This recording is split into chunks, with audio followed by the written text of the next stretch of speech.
This is a story about the Everglades, about restoration, and about how right now, our best chance at saving the Everglades may be about to fail.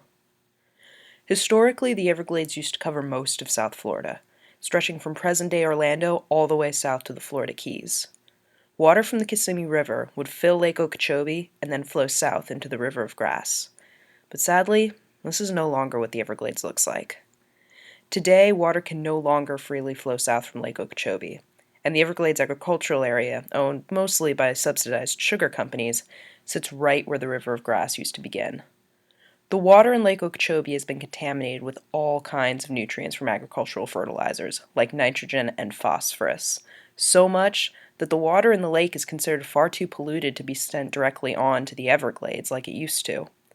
Instead, we hold all of this polluted water in Lake Okeechobee until the water levels become so high that billions of gallons of polluted water have to be dumped down the St. Lucie and Caloosahatchee rivers and out into the Atlantic Ocean and Gulf of Mexico.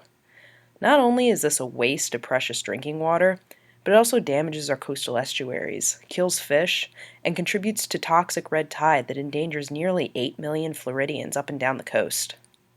Meanwhile, the Everglades is desperate for fresh water. Everglades National Park receives less than half of the water it once did, and what's left of the historic River of Grass will run dry if it doesn't get more water soon. So why can't we just clean all of this extra water and send it south to where it belongs? Well, we've been trying. What we need is a place to store this extra water south of Lake Okeechobee, so that it can be cleaned and then used for both drinking water and for Everglades restoration. And Florida voters are on board. In 1996, 68% of Florida voters passed the Make the Polluter Pay Amendment to the Florida Constitution, which states that those in the Everglades agricultural area who cause water pollution within the Everglades shall be primarily responsible for paying the costs of the abatement of that pollution.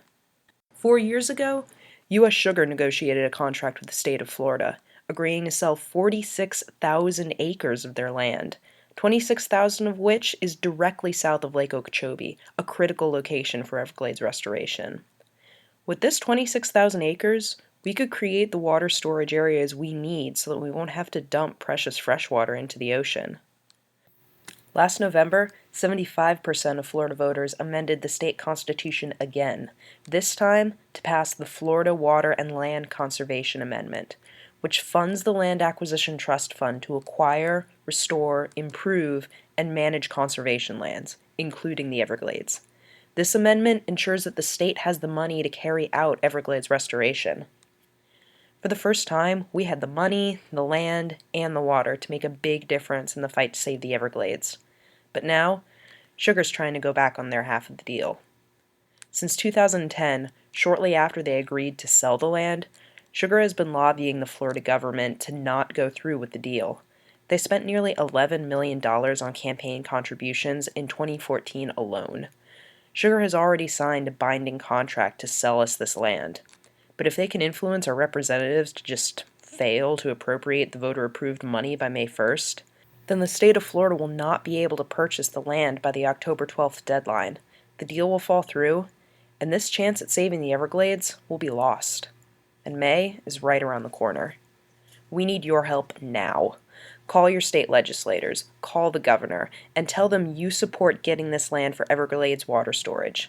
Tell them not to let Big Sugar go back on their word. Tell them that no matter how much money they've been given, they still need to do the right thing. Right now, the Everglades needs you.